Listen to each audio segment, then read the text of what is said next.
Des bars, des dalles, des rues tranquilles et d'autres moins. Liès Alouane s'est toujours senti chez lui à Gennevilliers.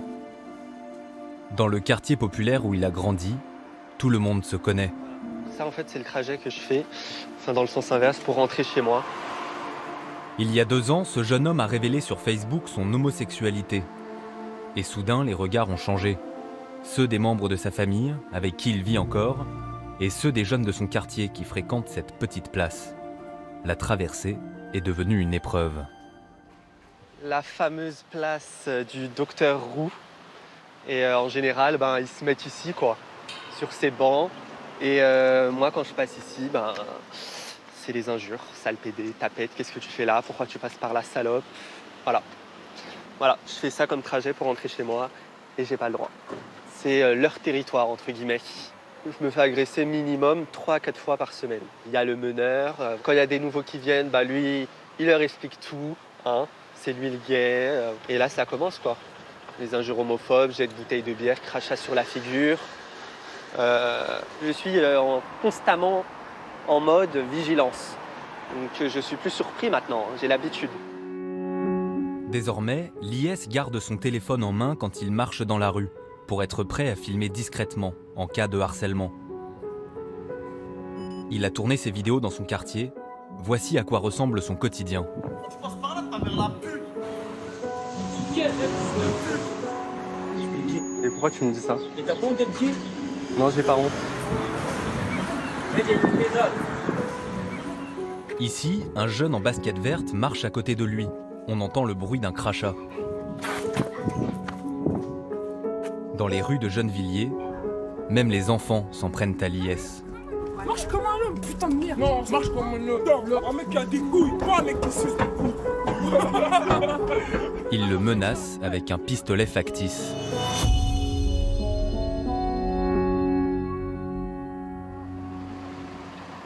Pour toutes ces agressions, Liès a porté plainte au commissariat de Gennevilliers. C'est ce qu'il s'apprête à refaire ce soir après avoir reçu de nouvelles injures. Ça va? Pour que sa parole ait plus de poids, il est accompagné par Terence Katchadourian, responsable de l'association Stop Homophobie. Je me suis assis sur le banc et là ils sont venus. Donc il y en a un, le premier il m'a attrapé. Voilà, on a entendu sale gay. Voilà, sale gay. Vous les connaissez ces jeunes? Moi non, mais après avec le bouche à oreille, sûrement eux ils me connaissent. Et là, je ne sais pas si vous avez remarqué, on est devant la mairie et à 10 mètres du commissariat. L'injure homophobe, un délit puni de 6 mois d'emprisonnement et de 22 500 € d'amende. En 2 ans, Liès a déposé 16 plaintes. La moitié ont été classées sans suite par le parquet. La procureure de Nanterre n'a pas répondu à nos demandes d'interview. Alors que Liès entre dans le commissariat, le micro-cravate que nous avions accroché sous son blouson enregistre toujours. Depuis l'extérieur, nous captons sa conversation avec le policier. Bonsoir, c'était pour déposer une plainte. Il y est bien accueilli, mais l'agent lui laisse peu d'espoir. Il va apprendre. Le problème, c'est que le parquet, je ne sais pas quelle suite va te donner pour ce genre de choses. C'est très léger. Mais la plupart des plaintes que tu avais déposées pour un homophobe, parce que tout s'était classé sans suite. Nous, je vais être honnête avec vous. J'ai vu des trucs partir sans suite.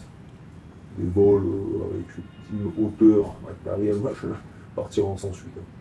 Au revoir. Liès n'accepte plus que l'homophobie dont il est victime ne fasse pas l'objet de poursuites. Pendant plusieurs mois, nous avons suivi l'itinéraire de ce jeune demandeur d'emploi, devenu lanceur d'alerte.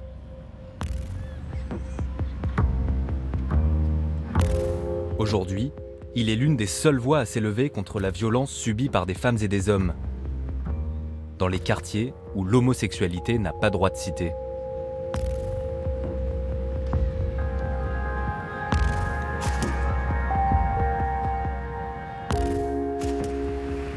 Pourquoi les banlieues populaires sont-elles pointées par des gays et des lesbiennes comme des territoires hostiles? La nuit tombée, nous retournons sans Liès sur la place où il se fait souvent insulter. Nous allons à la rencontre d'un groupe de jeunes garçons. Nous filmons en caméra cachée. Bonsoir. Excusez-moi, vous êtes fait dans le quartier? Ouais. Vous connaissez un mec qui s'appelle Lies Alwan? C'est qui Lies? C'est le guêpe là. Ah. Depuis qu'il a fait son coming out et que tout le monde sait qu'il est gay, il a mauvaise réputation dans le quartier. Bah ouais, c'est un mec qui se débite. Lui, son histoire, c'est voilà, je suis gay, dans mon quartier, il y a plein d'homophobes. Ouais, c'est pas vrai. Provoque, c'est comme la police. Quand la police elle Mais provoque, qu'est-ce qu'il fait, c'est-à-dire il passe à côté de nous, limite tu le dis. Mais quand il dit que c'est difficile d'être gay en banlieue, il a raison. Ouais, c'est difficile. C'est mal vu en banlieue. Voilà, un gay, c'est toujours mal vu. On va pas vous mentir. Ceux qui sont maghrébins et qui sont homosexuels, c'est mal vu. Pourquoi c'est pas logique pour nous? Des codes culturels nourris en partie, d'après ces jeunes, par la religion. Dans ce climat souvent machiste, certains couples homosexuels ont su s'adapter. À Colombes, une commune limitrophe de Gennevilliers, Fanny, étudiante de 24 ans, vit avec Magdalena, une apprentie coiffeuse de 22 ans. Viens, qu'est-ce que tu fais? Voilà. Qu'est-ce qu'il y a, mon lapin? Lui, il s'en fout qu'on soit lesbienne. Je pense pas qu'il s'en fout. Il aime bien. Oui, il aime bien. Les deux jeunes femmes ont emménagé ensemble il y a 3 mois. Dans leur cocon, elles mènent une vie de couple ordinaire. Tu as tué du sucre ou pas au final? J'ai mis. Dans le tien? J'ai mis dans les deux. Ok. Tiens. Je t'en prie, mon chat. Mais quand elles sortent, elles réfléchissent au moindre geste. Merci, mon amour. Pourquoi t'aimes pas quand je fais ça? Quand tu m'embrasses la main comme ça au public, je sais pas, je trouve ça bizarre. En vrai, je trouve ça grave bizarre. C'est moins bizarre que me mettre la main au cul. Bah oui. Ça me déteste. Se tenir la main, Il est où le troisième arbre? une marque de tendresse banale pour les couples hétérosexuels, mais pas pour elles. Là, nous sommes dans le centre-ville de Colombes, donc un endroit plutôt tranquille, où il n'y a pas trop de soucis, voilà, où on est bien. Après, on va se rapprocher d'Anières, ça sera moins tranquille. Au bout de la rue piétonne, le pont du RER. Oh, j'ai trop hâte de manger. Dès qu'elles le franchissent, Lâche-moi la main. elles ne se touchent plus. Elles se méfient des quartiers moins passants. Enfin, c'est ça la limite, quoi. Barrière. Ouais, voilà, barrière. C'est des endroits, c'est clair. Je m'y affiche pas, je cherche pas la merde et ça va très bien. Vaut mieux éviter plutôt que chercher la merde. Ouais. Voilà. Elles vont nous montrer sur le plan de la ville les quartiers où elles évitent de se tenir la main, Tu sais quoi, je savais même pas qu'il y avait un plan ici, genre. comme une géographie de leur intimité.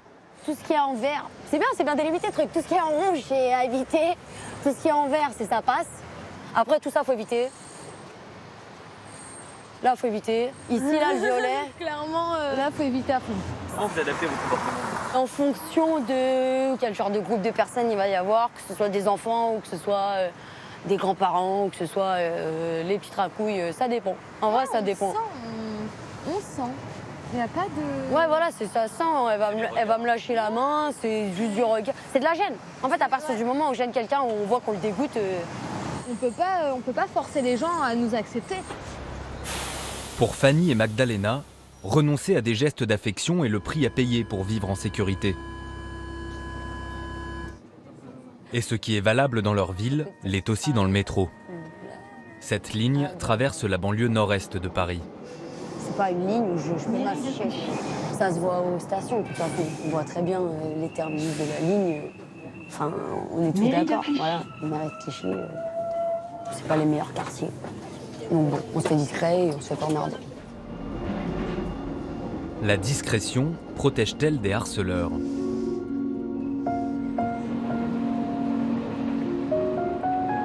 Dans les cités les plus sensibles, certains homosexuels vivent complètement cachés pour ne pas se mettre en danger.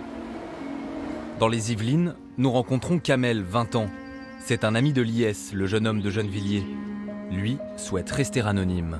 J'ai toujours essayé de cacher mon homosexualité parce que c'est compliqué de vivre comme ça dans une cité. Témoigner à visage ouvert, c'est assez courageux. Moi, je ne le ferai pas. J'ai peur des représailles, je crains pour ma sécurité. C'est quoi la particularité de la banlieue par rapport aux villes pour les gays ? Je dirais qu'il y en a partout de l'homophobie. Mais je pense qu'en banlieue, elle est beaucoup plus assumée. On a moins peur de ce qu'il peut y avoir derrière. Quand on entend sale pédé, etc., il n'y a pas une police qui va arriver, qui va dire voilà, vous avez une amende. Donc du coup, les personnes, elles sont un petit peu plus en confiance. Et si elles sont en groupe, c'est encore mieux. Elles peuvent aller jusqu'aux mains. Un sentiment d'impunité qui alimenterait la violence, selon Kamel. Il en a fait l'expérience il y a 2 ans, après avoir rencontré un homme sur Internet. J'étais sur une application de rencontre, puis je suis tombé sur une personne qui me plaisait plutôt bien physiquement. Un jour, on s'est donné rendez-vous. Il était dans une ville du 9-3, donc à Villiers-le-Bel. Et finalement, en allant au rendez-vous, je suis pas tombé sur une personne, mais je suis tombé sur 3 mecs. J'ai bien compris que je m'étais fait avoir, que c'était un guet-apens, clairement. Qu'on avait utilisé des fausses photos pour que je puisse venir, qui se sont mis autour de moi de manière très menaçante. Et puis après, ils m'ont tapé des coups de poing, ils m'ont traîné par terre, des coups de pied, avec des injures homophobes, donc sale gay, sale pédé. Et ils m'ont dit de ne pas les regarder parce que j'étais une honte. En fait, c'était tellement un moment horrible que j'ai envie de l'oublier, en fait, clairement. Traumatisé, il a supprimé ses comptes et n'ose plus rencontrer personne. Il n'a jamais déposé plainte, car il ne veut pas parler de son homosexualité. Il ne s'en est jamais ouvert à sa famille. Ces pièges tendus aux homosexuels sur Internet ne sont pas rares. Sur les réseaux sociaux, certains en font même leur spécialité. 92, Biggie Gang, c'est là la photo. Comme cet internaute du Val-de-Marne qui se filme avec son téléphone. Tiens, vas-y, invitez vos abonnés là. Vas-y, arrêtez de dormir. Invitez vos abonnés, mettez des cœurs. Avec ses 3 complices, il prépare un traquenard contre un homosexuel. Ça va vous montrer l'équipe. Mais la cité là. Il est connecté à Periscope, une application de partage de vidéos où il est suivi en direct par des dizaines de milliers de personnes. Cette vidéo date de septembre dernier. Allô ? Pour amuser ses abonnés, il se fait passer pour un homosexuel. Il donne rendez-vous à un homme rencontré sur un site. Bah ouais, c'est moi qui viens de te parler sur Internet là. Bah écoute, je suis disponible. Ok, tu peux être là dans combien de temps? Je sais pas, 15 minutes, c'est pas long. Ok, ça marche. Bah écoute, je t'attends. À tout de suite. Eh les gars, il faut le péter, il arrive. Il arrive. Ils partent ensemble vers le lieu de rendez-vous. Ça va être ma mère. On va juste niquer un mec. Ça va, on va juste fucker. Mais attends, mais t'es où? Je suis devant. T'es au combien? L'homme attend dans cette voiture, mais quand il les voit arriver à plusieurs, il s'échappe. Arrête-moi, tu flippes, hein? Pourquoi tu fais pas demi-tour? Le piège n'a pas fonctionné. Cet internaute a l'habitude de cibler des homosexuels. Et parfois, sans bouger de chez lui, il envoie directement ses abonnés au point de rendez-vous. Sur cette vidéo, la victime est filmée et humiliée en direct. Courou, je te tape, sale bâtard, va. Qu'est-ce qu'il y a? Non, ça va. On fait une sextape? Tu me suces dans la rue, là? Sale pédé, va, je t'appelle. Oh, il est plein fort, mon frère, t'es filmé, t'es en direct. Sale pédé, va. Sur l'application Periscope, ces vidéos sont éphémères et ne restent en ligne que 24 heures. Mais à Paris, un homme les surveille de près et les enregistre avant qu'elles ne disparaissent. Terence Kachadourian, le secrétaire général de Stop Homophobie. C'est laquelle ta voiture? C'est laquelle? Ouais, là il affiche la plaque d'immatriculation. Je vous dis, il affiche les coordonnées, les informations de la personne, qu'il vit en couple, etc. Bon là, heureusement, cette personne-là s'en sort quand même indirectement, bon, à mon avis, traumatisée, mais physiquement quand même, il a échappé au coup. Mais il y en a d'autres qui ont eu les coups. L'association a dénoncé ce harceleur au parquet. L'homophobie se déchaîne souvent sur Internet. Sur YouTube, ça en dégorge aussi, hein. C'est à profusion. Dans sa ligne de mire, Bassem Braiki, un youtubeur installé en banlieue lyonnaise. Ses vidéos sont regardées en moyenne par 50 000 personnes. Les homosexuels, il faut vous soigner. Faut qu'on vous soigne. Et moi, j'ai la solution pour qu'on vous soigne. Tu prends un efferalgan, tu le mélanges avec du cyanure, et puis ça va vous soigner. Je pense que c'est ça. Faut éradiquer ce phénomène. La tête de ma mère, trop c'est trop. Trop c'est trop. Stop Homophobie a déposé plainte pour incitation à la haine. Après le tollé suscité par ses propos extrêmes, Bassem Braïki a publié une nouvelle vidéo dans laquelle il lit un texte d'excuses. Avec mon compte. Je n'ai jamais voulu inciter quiconque à faire quoi que ce soit contre la communauté gay. Et d'ailleurs, je n'ai jamais demandé une telle chose. J'ai voulu faire un trait d'humour noir, certes, je l'avoue, mais je trouve paradoxal... En décembre, le youtubeur a reçu un rappel à la loi. Dans un cadre non...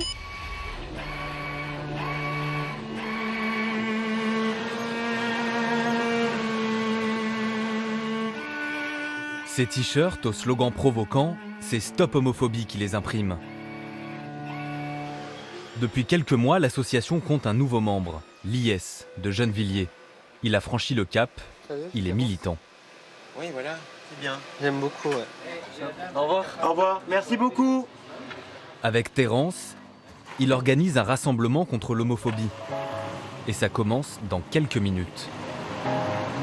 On est en retard. On est en route, nous, là. Sur le périphérique. Le choix du lieu est hautement symbolique. Là, on est à Gennevilliers.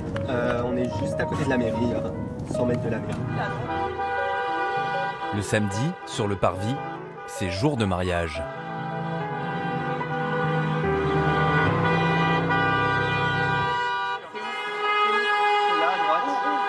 À droite du parvis, tu vois pas le parvis là, à droite? C'est la première fois qu'un tel rassemblement se tient en banlieue. La communauté LGBT y est généralement peu visible. Pas de commerce, pas de bar gay. Une vingtaine de personnes a répondu à l'appel de l'IS. Leur voix portera-t-elle dans les clameurs? En fait, il y aura des mariages toute la journée sur l'autre moitié du parvis, en fait. Ah yes, comment ça va? Ça va? Parmi les participants, des amis, des militants associatifs et des élus de tous bords, des communistes aux républicains. Excusez-moi, quelqu'un veut porter petite fiotte? Non? Ok, merci. Madame PD? Ah, vous préférez ça le PD? Je l'ai aussi. Hein. Pour la première fois de sa vie, l'IS prononce un discours. Nous sommes libres de marcher partout. Et ce n'est pas facile. Car même une injure homophobe, même une petite injure homophobe, comme PD, elle doit être condamnée. PD, c'est grave. Le maire, Patrice Leclerc, soutient son administré, avec un bémol.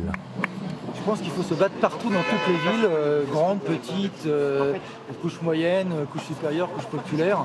Ce que je ne voudrais pas, c'est qu'on stigmatise la banlieue sur cette question-là. Parce que je ne suis pas persuadé, vous l'avez bien vu, il y a un mariage, on a des banderoles LGBT et il n'y a pas de, même pas de golipé, enfin il n'y a pas d'agression qui a lieu à ce moment-là. En fin d'après-midi, l'IS est satisfait d'avoir fait passer son message. C'est une très grande étape, on a fait un très très grand pas. Même si ce qu'on a fait, si ça aurait été à Paris, ça là, ça aurait été bénin. Mais ici, c'est un grand pas. Depuis quelques jours, l'IS médiatise son combat. Sa parole sans filtre est dans tous les journaux, jusqu'aux unes des hebdos. Il pose aux côtés d'autres victimes d'homophobie.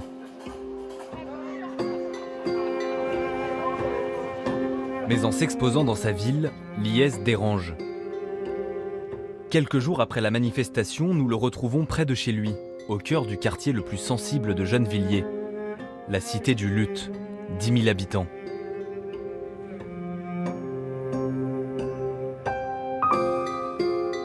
Terence, t'as garé la voiture?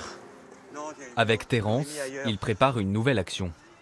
Comme on me dit tout le temps, je suis pas le bienvenu ici, qu'est-ce que tu fous ici? On veut distribuer des prospectus pour dire nos banlieues ne sont pas des placards et où il y aura notre numéro de ligne d'urgence s'il y a des personnes qui sont eux aussi homosexuels et qui se cachent, quoi.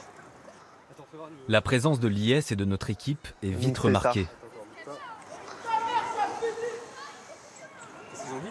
Nique ta mère, sale PD. Plusieurs jeunes s'approchent, quasiment tous mineurs. Arrête de filmer, tu restes pas ici, tu restes pas ici. Bah malheureusement, on a prévu de venir ici, nous. Non, t'as pas venir ici. Partez, c'est bon, ici, on est pas vos potes. Ce garçon à vélo va vite passer aux menaces. Vas-y, toi, marche, là, vas-y, marche, là. Venez, on est là, casse-toi d'ici. Mais l'IS ne se laisse pas impressionner. Non, je vais distribuer les prospectus. Je vais distribuer les prospectus.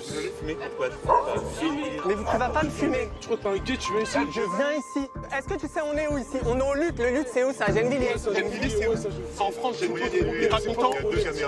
Voilà, ici, t'es pas chez toi, ici. Ici, t'es pas chez toi. C'est ça que tu sais pas. Et alors, ouais, je suis gay, et alors? Et alors? C'est quoi le problème? C'est quoi le problème? Ouais, j'ai des couilles, ouais, j'en ai. Une quinzaine de jeunes veulent expulser l'IS du quartier. Énervés par ces mots, et sans doute aussi par notre caméra. Viens ici si je veux. Ils sont malades, les gens. L'ambiance se tend. Nous lui conseillons de partir. Non, l'IS, on y va. Mais il leur tient tête. Il est à cran. Aux insultes, il répond par d'autres insultes. Non, je ferme pas ma gueule. Je ferme pas ma gueule. Mais t'as un cassos dans ton quartier, t'as un cassos. Vous êtes des cassos, c'est ça que vous savez pas. Je viens ici si je veux. Je vais venir 1000 fois. Terence, l'IS ne va-t-il pas trop loin? Nous lui posons la question dans cette rue plus tranquille. C'est pas un peu de la provoque? Ben non, c'est pas de la provoque parce que si vous voulez, c'est de la provoque pour les homophobes. Pour eux, oui, c'est de la provoque. Pas pour moi. Pas pour moi. Pas pour moi, parce que on a eu des témoignages de personnes qui habitaient au Lutte, des personnes homosexuelles qui nous ont dit qu'ils étaient là-bas, qu'ils devaient se cacher.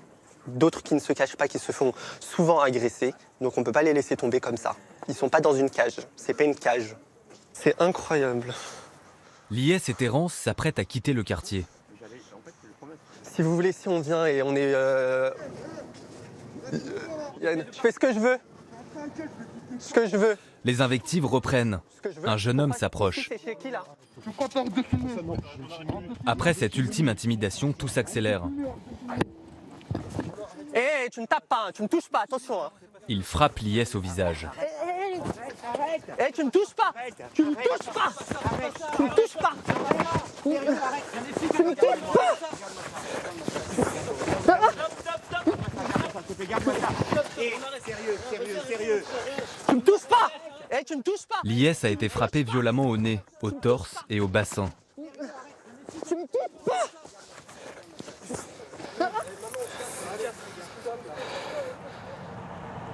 Il vient de faire une crise d'asthme. Il repart de Gennevilliers en état de choc. Terence le conduit à Paris, direction les urgences. On y va.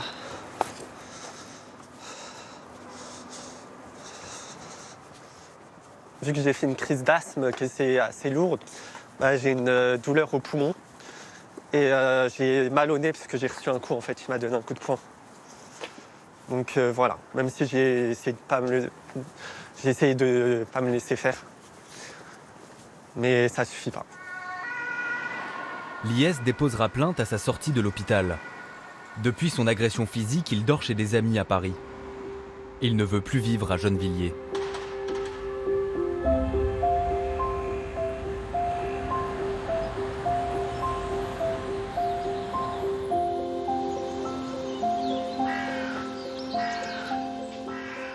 Comme l'IS, d'autres homosexuels quittent leur commune pour échapper au conformisme qui se manifeste parfois dès l'école. Hugo a 16 ans. Il habite en Seine-Saint-Denis. Il a accepté de nous raconter son histoire à condition que nous modifions son apparence. Depuis quelques mois, il est debout aux aurores. Avant, je me levais à 7h pour aller en cours, 7h30. Et maintenant, je me lève à 6h pour être là-bas à 8h sur Paris. Donc ça me rallonge un temps considérable. Jusqu'à peu, Hugo était scolarisé près de chez lui, dans un établissement privé catholique. Il était harcelé par 4 élèves. Alors il a changé de lycée en cours d'année. Il se rend désormais au centre de Paris, à 1 heure de transport.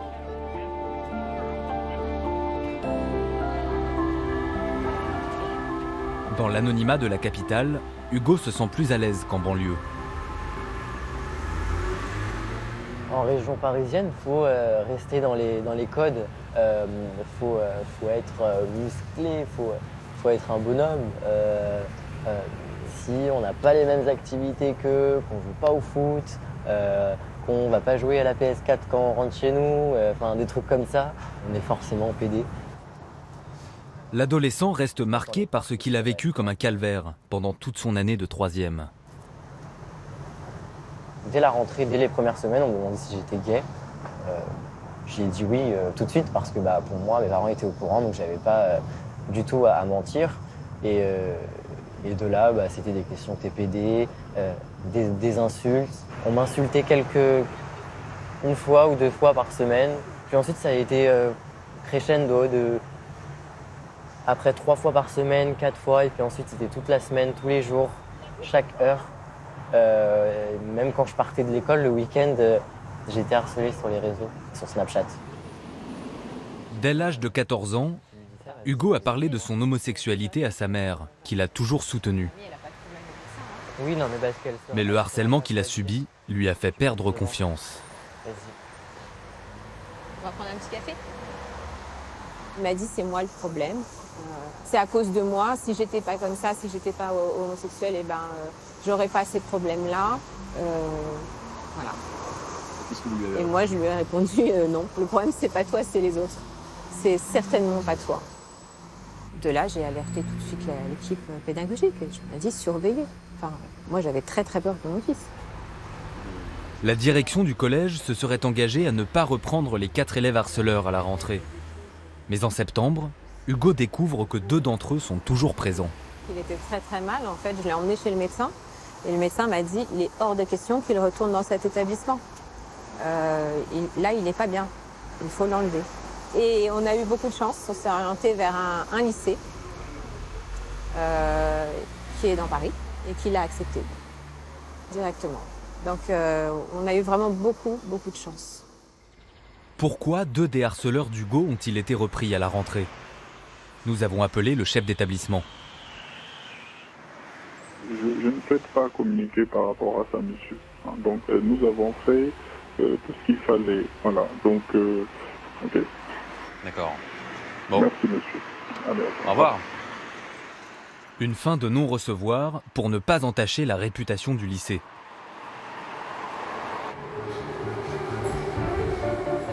D'autres établissements scolaires de banlieue combattent ouvertement l'homophobie. Collège République, à Nanterre, en zone d'éducation prioritaire. Une classe de 4e rencontre 2 bénévoles de l'association SOS Homophobie.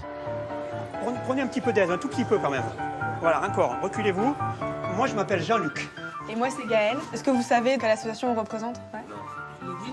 Les gays. Ok, alors c'est pas le nom de notre association. Pendant 2 heures, ces élèves âgés de 13 à 14 ans vont s'exprimer sans tabou sur un sujet qui d'ordinaire les fait sourire. Qu'est-ce qu'on peut faire dans le cas où... Et ça commence par une histoire. Allez, petite histoire pour nous détendre. Il y a Kevin et Maurice qui sont très copains, très potes, et puis ils ont décidé que comme ils n'ont pas de classe, ils vont aller faire un petit tour à la Défense. Ils sont un peu plus que potes, en fait ils s'aiment beaucoup, quoi. Je dirais même que ils sont peut-être amoureux l'un de l'autre. Alors Kevin et Maurice, qui sont amoureux l'un de l'autre, mais personne ne le sait au collège. Personne ne le sait, et puis ils se font un petit bisou. Et puis il y a une fille du lycée qui est là et qui les voit. Qu'est-ce qu'elle va faire, à votre avis? Elle va filmer. Tout de suite le réflexe téléphone. Elle va le filmer. Et pourquoi elle va faire ça?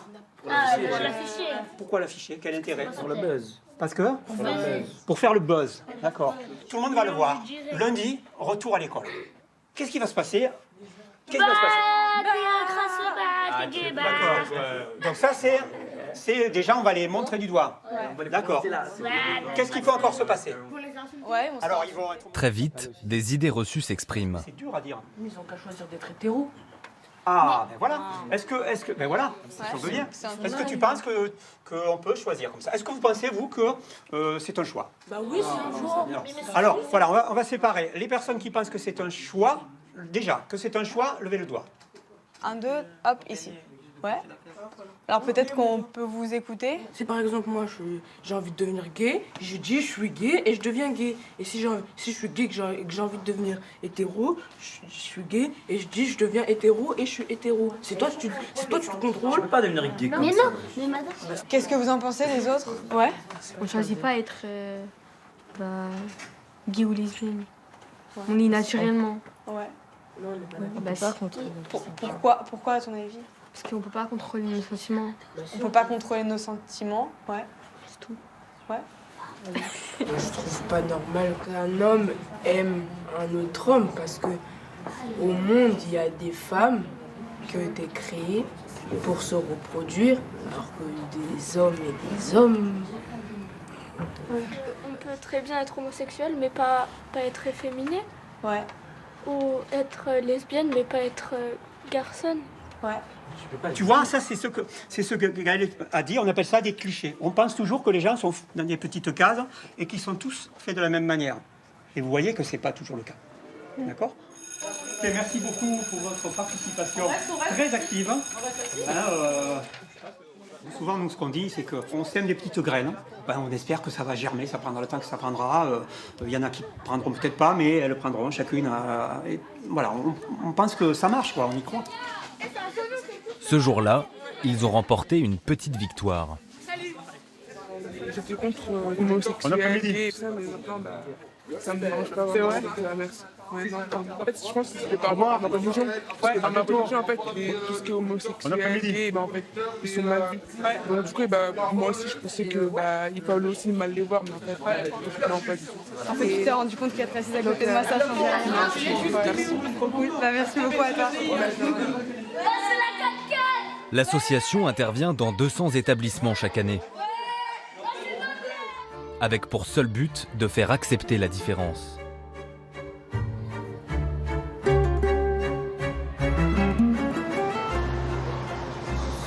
Depuis son agression, l'IS a quitté l'appartement où il vivait avec sa famille. Ça va? Le gel. Il fait super froid. C'est bon. Il cherche à s'installer à Paris. Dans un quartier tranquille, Terence l'accompagne visiter un petit studio. Bon, l'assesseur est petit, j'avoue. Ah, c'est là. Bon, c'est pas mal, sauf qu'elle aurait... Ok. Bah attends. Ça n'a pas été nettoyé, mais... Ah, t'as vu, c'est du parquet. Ouais, c'est bien. Stop Homophobie donne à l'IS un coup de pouce pour payer les premiers mois de loyer. On va tous se cotiser pour l'aider. Dans 2-3 mois, il travaille, donc il va toucher la possibilité de pouvoir lui-même s'assumer. Donc là, on va l'aider pendant 2-3 mois. Voilà. L'IS vient d'être recruté à Paris comme agent commercial à la RATP. Pourquoi vous voulez emménager ici, l'IS? Moi, j'ai pas envie de vivre caché, quoi. Je peux pas. Je veux être moi-même et donc libre de mes mouvements et malheureusement, en banlieue, je peux pas être moi-même. Bon, t'as pris les clés? Ouais. Plus que quelques jours avant d'emménager et d'entamer une nouvelle vie, où il pourra, sans crainte, être lui-même, à Paris.